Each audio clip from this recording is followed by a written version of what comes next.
Hello everyone, today I am presenting important questions for REET exam for both level 1 and level 2। इससे पहले हमने set 10 तक बहुत सारे इंपॉर्टेंट क्वेश्चंस को डिस्कस कर लिया है। अगर आपने वो वीडियोस नहीं देखी है तो आप चैनल पे जाके प्लेलिस्ट में वो वीडियोस देख सकते हैं या फिर इसी वीडियो के डिस्क्रिप्शन में लिंक है, वहाँ पे जाके वो वीडियो देख सकते हैं। तो स्टार्ट करते हैं और set 11 of this series. So our first question is at which stage children become active members of their group. किस स्टेज में चिल्ड्रन अपने ग्रुप के एक्टिव मेंबर बन जाते हैं। तो यहाँ पे हमारा करेक्ट आंसर हो जाएगा ऑप्शन नंबर ए, अडोलेसेंस में ऐसा होता है। अडोलेसेंस में क्या होता है, ये एक क्रूशियल स्टेज होती है बच्चे के डेवलपमेंट की, और इसमें बच्चा क्या करता है, वो ट्राई करता है अपना बेस्ट देने का, और वो हर चीज में बेस्ट देता है to create his own identity, unique identity, और पूरे ग्रुप के अंदर एकदम एक्टिव मेंबर बन के रहता है। तो यहाँ पे क्या है, जो उसके पीयर्स होते हैं उनका जो भी सजेशन है, जो भी उनकी बातचीत है, वो उनको बहुत वैल्यू देता है। तो करेक्ट आंसर होगा option number A, adolescence. Next question is assessment that is done at the end of a year or term to compare the performance of the student with standard or with group of students. This is, तो जहां पर आप end of the year की बात कर रहे हैं, year के एंड के या टर्म एंड के, यानी हम बात कर रहे हैं समेटिव असेसमेंट की, जो टर्म एंड में होते हैं। और समेटिव असेसमेंट किसका पार्ट है, तो समेटिव असेसमेंट होते हैं असेसमेंट ऑफ लर्निंग का पार्ट। तो यहाँ पे करेक्ट आंसर हो जाएगा option number C. Assessment of learning होते हैं हमारे formative assessment, assessment for learning जो स्टूडेंट्स खुद अपना असेसमेंट करते हैं, और पोर्टफोलियो असेसमेंट तो हम बेसिकली बच्चों का पोर्टफोलियो मेंटेन करके रखते हैं, वो साथ साथ थ्रू आउट द ईयर चलता रहता है। तो यहाँ पे करेक्ट आंसर हो जाएगा option number C. Next question is the children in progressive education are like. तो यहाँ पे करेक्ट आंसर होगा option number D, active inventors. हम प्रोग्रेसिव एजुकेशन के अंदर यही बात करते हैं कि ये चाइल्ड सेंटर्ड होगी, बच्चे इसमें एक्टिवली पार्टिसिपेट करेंगे, और टीचर का रोल क्या होगा, teacher only help the child, वो सिर्फ बच्चे की हेल्प के लिए होंगे। And it is the child alone who has to learn things on his her own, little guidance from teachers. Teacher से बस वो लिटिल गाइडेंस लेगा, बाकी वो खुद ही चीजें सीखेगा, अपने टर्म्स पे खुद ही सब कुछ करके सीखेगा। तो ये हुआ वहां पे बच्चा एक्टिव इन्वेंटर। ये बात करती है progressive education. Next question is according to Piaget's stage of cognitive development at which stage child displace object permanence. तो इस तरीके से पियाजे की स्टेजेस से बहुत सारे क्वेश्चन पूछे जाते हैं। अब जैसे ऑब्जेक्ट परमानेंस का क्वेश्चन है कि बच्चे के अंदर जो कोई भी वो ऑब्जेक्ट देखता है तो वो परमानेंट उसके माइंड में रहने लगता है, वो एक उसके अंदर ये डेवलप होने लगती है कैपेसिटी कि अगर ऑब्जेक्ट उसके सामने नहीं भी है तब भी वो उसको घर में ढूंढ लेगा। तो ये किस स्टेज में होता है, तो ये होता है sensory motor stage, option number D, जहां पे बच्चे अपनी सेंसेस की हेल्प से सीखते हैं। Next question is people with IQ range of 90 to 109 are called as. 90 और 109 के बीच में जिसकी भी IQ रेंज होती है वो इडियट होते हैं, मोरन होते हैं, एवरेज होते हैं, लो एवरेज होते हैं। तो इसको समझने के लिए हम ये टेबल देख सकते हैं। यहाँ पे पूरी IQ रेंज है, क्लासिफिकेशन है 130 अबव का वेरी सुपीरियर, फिर सुपीरियर, हाई एवरेज, फिर एवरेज आएगा, लो एवरेज आएगा, बॉर्डर लाइन होगी, और एक्सट्रीमली लो होगा हमारे 69 और उससे कम, फिर वो मेंटली रिटार्डेड में ही आ जाते हैं बच्चे इसके बाद। तो यहाँ पे हमें क्वेश्चन में पूछा गया है कि 90 to 109, तो 90 to 109 ये देखिए एवरेज क्लासिफिकेशन में आता है। तो यहाँ पे हमारा करेक्ट आंसर हो जाएगा option number C, average. Next question is development in a human body start from. Post childhood stage से स्टार्ट होता है, या प्री चाइल्डहुड, या प्री नेटल स्टेज, या स्टेज ऑफ इन्फेंसी। तो यहाँ पे ये तीनों स्टेजेस गलत होगी। हमने सुना है किसी भी बच्चे का, किसी भी ह्यूमन बॉडी का डेवलपमेंट वूम टू टूम होता रहता है।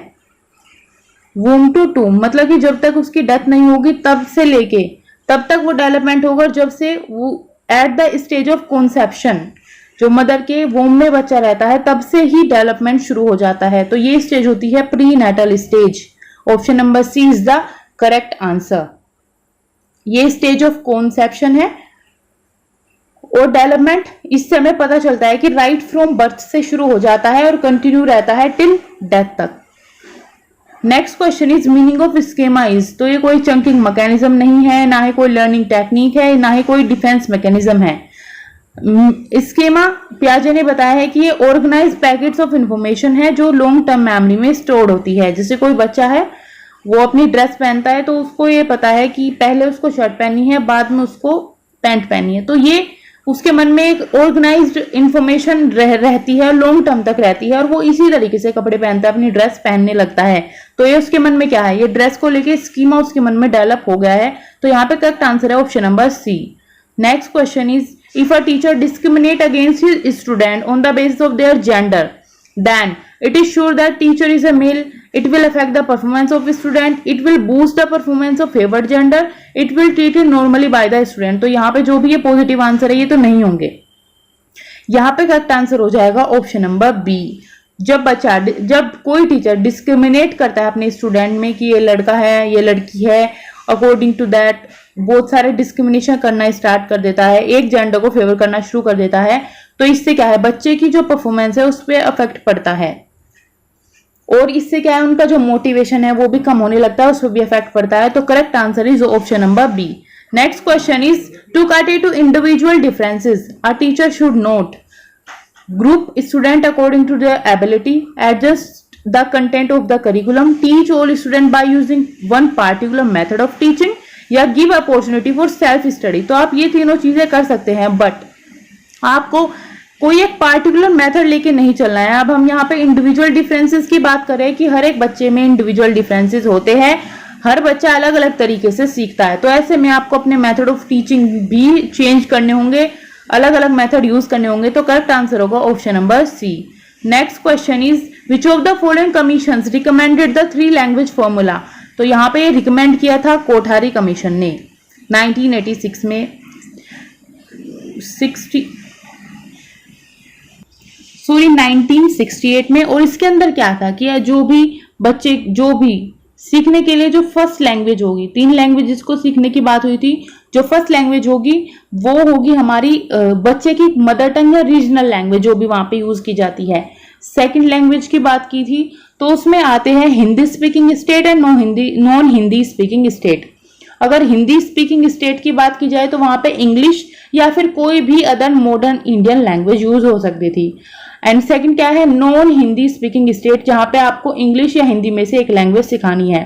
फिर आते हैं थर्ड लैंग्वेज। थर्ड लैंग्वेज के अंदर बात की थी कि जो हिंदी स्पीकिंग स्टेट है वहां पर तो इंग्लिश या कोई भी मॉडर्न लैंग्वेज, और अगर नॉन हिंदी स्पीकिंग स्टेट है तो वहां पर भी आपको इंग्लिश या फिर कोई अदर मॉडर्न इंडियन लैंग्वेज बच्चों को सिखानी है। तो ये था third language formula, Kothari commission ने इसको दिया था। Next question is the cephalocaudal principle of development refers to develop from. तो टू प्रिंसिपल है डेवलपमेंट के, सिफेलोकाउडल और प्रोक्सिमोडिस्टल।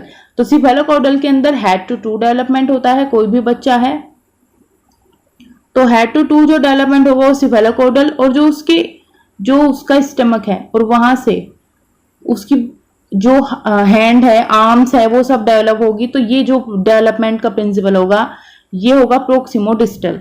तो ये 2 ही प्रिंसिपल है, तो यहाँ पे करेक्ट आंसर होगा option number B. Next question is socialization is a process of. तो सोशलाइजेशन के अंदर हम बेसिकली एक्वायर करते हैं, चाहे वो बिलीफ्स हो, वैल्यूज हो, कुछ भी चीज हो, वो सोसाइटी से हम एक्वायर करते हैं। तो यहाँ पे करेक्ट आंसर होगा ऑप्शन नंबर बी। लर्निंग या एसिमिलेशन या सोशलाइजेशन विद फ्रेंड्स ये नहीं है। जब भी एक्वायरिंग की बात की जाए कि जैसे जो चीज है हम उसको एक्सेप्ट करते हैं, अडेप्ट करते हैं, वो ही सोशलाइजेशन होता है। तो correct answer is option number B. Next question is which of the following statements correctly describe the learning disability ADHD। ADHD attention deficit hyper active disorder. और इसके अंदर क्या है, बच्चा एक जगह पे बिल्कुल फोकस नहीं रह पाता, उसे नॉर्मली बैठने में प्रॉब्लम आती है, वो अपने बिहेवियर को कंट्रोल नहीं कर पाता। तो यहाँ पे करेक्ट आंसर हो जाएगा ऑप्शन नंबर सी।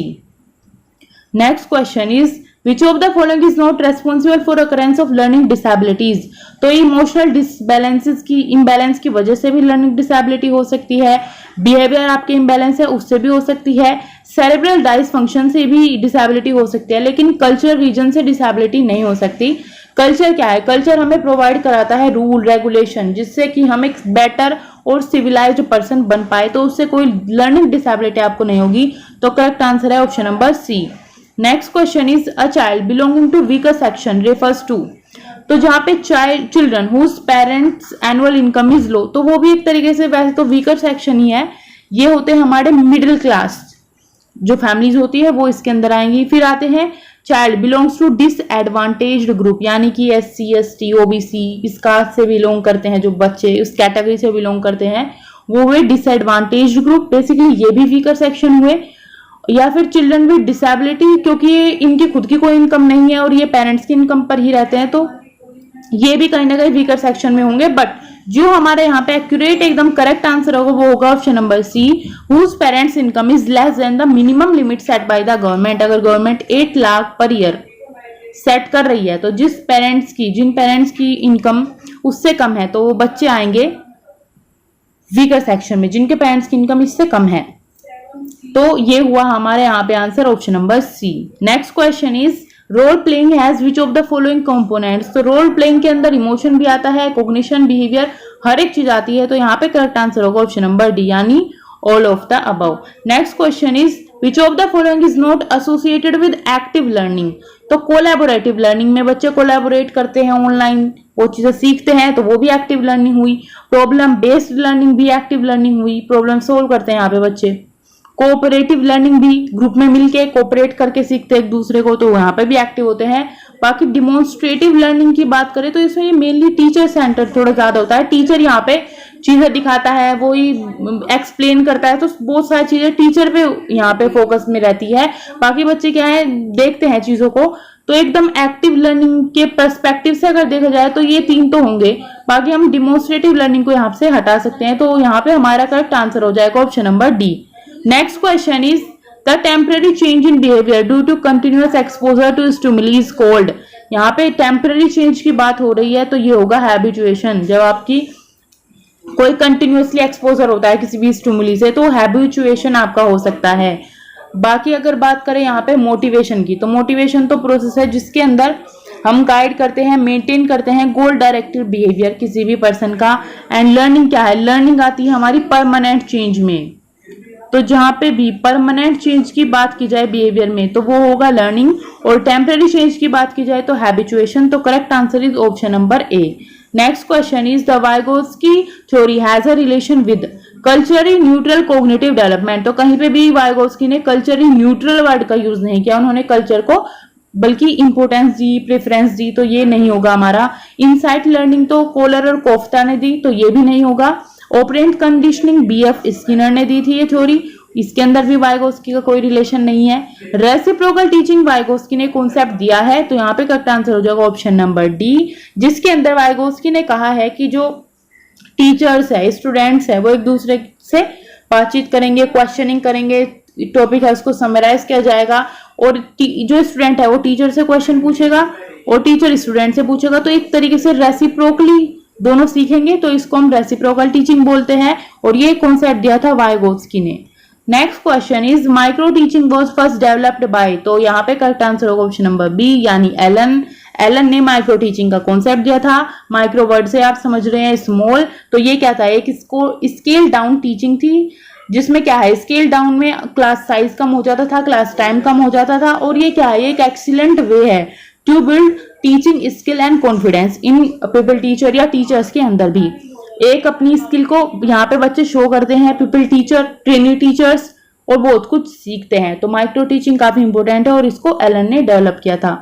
तो आउट ऑफ 20 आपके कितने क्वेश्चन सही हुए ये आप बता सकते हैं कमेंट सेक्शन में। और बाकी अगर आपको वीडियो अच्छी लगी तो इसको लाइक करें, शेयर करें और चैनल को सब्सक्राइब करें। और जो भी नीट एग्जाम की प्रिपरेशन कर रहे हैं तो उसके साथ इस वीडियो को जरूर शेयर करें, ये वीडियो काफी हेल्पफुल होगी। Thanks for watching.